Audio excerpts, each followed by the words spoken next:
నిషేధిత గంజాయి దొంగతనం కేసులో పాత నేరస్తుడు చట్టంతో విభేదించిన మైనర్ బాలుని పోలీసులు అదుపులోకి తీసుకుని వారి వద్ద నుండి 22 కేజీల గంజాయి, భారీ ఎత్తున నగదు, మోటార్ సైకిల్ స్వాధీనం చేసుకున్నట్లు కాకినాడ ఎస్టీపీఓ పాటిల్ దేవరాజ్, మనీష్ తెలిపారు. కాకినాడ డీఎస్పీ కార్యాలయంలో ఏర్పాటు చేసిన మీడియా సమావేశంలో ఆయన మాట్లాడుతూ 17 కేసుల్లో పాత ముద్దాయి సూర్యనారాయణపురానికి చెందిన కాకర లోవరాజుపై పలు స్టేషన్లలో కేసులున్నాయని అన్నారు. పోలీసుల నిఘా ఎక్కువ ఉండడంతో చట్టంతో విభేదించిన మైనర్ బాలుని సహకారంతో విచ్చలవిడిగా గంజాయి అమ్మకాలు, ఇళ్లలో దొంగతనాలు చేస్తున్నాడని తెలిపారు. ఈ మీడియా సమావేశంలో 1 town CI Naga Durga Rao, CCS CI వి కృష్ణ తదితరులు పాల్గొన్నారు.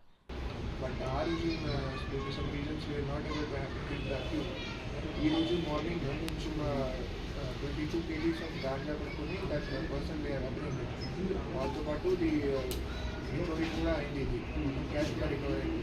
సో మొత్తం ప్రాపర్టీ కూడా ఇంపాక్ట్ రికవరీ ఉంది. అదే ప్రాపర్టీ గురించి మన సిఐ క్రైమ్ ఇన్స్పెక్టర్ చాలా మంచిగా చేశారు. చాలా తొందరగా ఈ కేసు డిటెక్ట్ అయింది. చాలా పెద్ద కేసు కాబట్టి really deserve some appreciation with the guidance of especially able to manage this accuse. అది అక్యూజ్ మీద కాకర లోవరాజు అంటే చాలా నోటరియస్ అఫెండర్స్, ఒక 19 వరకు కేసు ఉన్నాయి వాళ్ళ మీద. Indrapalem, Kakinada 1 town, 2 town, 3 town ఇది కూడా థెఫ్ట్, అలాగే చాలా కేసెస్ ఉన్నాయి. అండ్ ఒక person CCL junior person he committed that offence. ఒక 1 డే ముందు రేటింగ్ చేసిన తర్వాత ఈ వెంట్ టు దట్ కిరాణా షాప్ అండ్ నైట్కి డిడ్ దట్ ఆఫెన్స్. సో ఈరోజు వి హావ్ అడ్మిటెడ్, ఈరోజు we are showing the arrest. That's it. ఇంకా ఎనీ క్వశ్చన్స్ అయితే చెప్పండి. Total 2 persons. One person is main Kakara Lowaraju and Oka is the CCL.